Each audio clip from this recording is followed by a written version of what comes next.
With 10 days left for the examination, these are the game changer days. तो इस days में 10 days में अपने आप को बहुत अच्छे से मैनेज करना ज़रूरी है। क्यों? क्योंकि देखिए सबसे पहला पॉइंट ये है कि आपको जो एंजाइटी अटैक्स, कई बच्चे क्या है उनको एंजाइटी और पैनिक अटैक्स आना शुरू हो जाते हैं। वो अपने टेबल पे बैठ रहे हैं, ठीक है, टेबल पे बैठने के बाद होता क्या है, एक थॉट आया, थॉट आने पे हमने क्या किया, उस थॉट में घुस गए, मेरे से बनेगा नहीं बनेगा, होगा नहीं होगा, मेरे दोस्त ने इतना पढ़ा है, मैंने इतना पढ़ा है, मैंने इतना कम क्यों पढ़ा।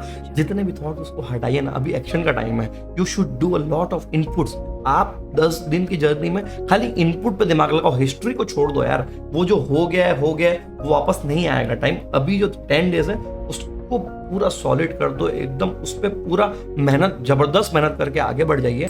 ये जब एंजाइटी का अटैक आने लगे तुरंत उठ जाओ, जाके पानी पी के आ जाओ, ये सब इमीडिएट सॉल्यूशंस है, ठीक है। अपने पे थोड़ा भरोसा रखिए, हमने मेहनत की थी, हमने पढ़ाई की, हम क्लासेस गए, हमने कोर्स कंप्लीट किया, हमने होमवर्क किए थे।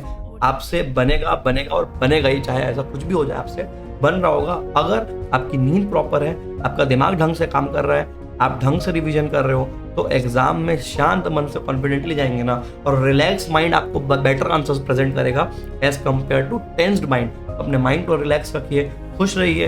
वो जो मोमेंट जिसके आप वेट कर रहे थे वो आने वाला है 10 दिन के अंदर, तो be ready to face it, ठीक है।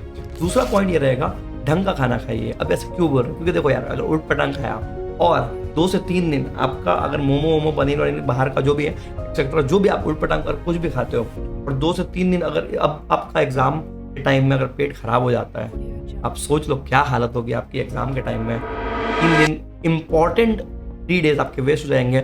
अगर आप अपनी क्रेविंग्स इस टाइप की आ रही है और आप नहीं समझा पा रहे हो, I think you are not serious for your examination. तीसरी बात मुझे आपसे ये करनी है कि एग्जाम में इंस्टीट्यूट हर एग्जाम में एक ना एक पेपर को बॉम्ब की तरह आपके ऊपर ड्रॉप कर देगा, ठीक है।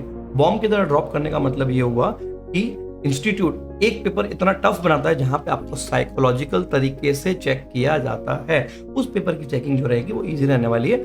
इंस्टीट्यूट सिर्फ ये चेक कर रहा है कौन सा ऐसा बच्चा है जो इस टाइप के टफ पेपर को फेस करेगा और शांत मन से यहाँ पे भी 40-50 मार्क्स, 60 मार्क्स, 70 मार्क्स कई लोगों के ऑन एन एवरेज आ जाएंगे। और आधा दुनिया ये टफ पेपर छोड़ के देखता है और छोड़ के भाग जाता है और अगले अटेम्प्ट की तैयारी शुरू कर देता है। ये बहुत गलत अप्रोच रहेगी। अभी से माइंड मेकअप कर दीजिए, चाहे कुछ भी हो जाए। मैं जितने भी पेपर के लिए रजिस्टर किया, चाहे ग्रुप 1 हो, ग्रुप 2 हो या बोथ ग्रुप हो, मैं वो पूरे के पूरे पेपर्स में बैठ के आऊंगा। बाकी सब ऐसे कैसे कराए, कैसे सो रहे, अभी अपने आप को बहुत बेस्ट तरीके से मैनेज करो। एग्जाम 15-20 दिन में निकल जाएगा। उसके बाद आप क्या करोगे, आप आराम से रिलैक्स करोगे, जो भी आपके मन में था वो सब करोगे। वो दिन बहुत जल्दी आने वाले हैं। सो विद दैट अपने आप को ढंग से मैनेज करिए। All the very best. I will see you on the other side as a CA inter या सीए फाइनलिस्ट, तो फिर जो भी फाइनल वाला बच्चा है वो आकर आप सीए बन जाओगे। All the very best.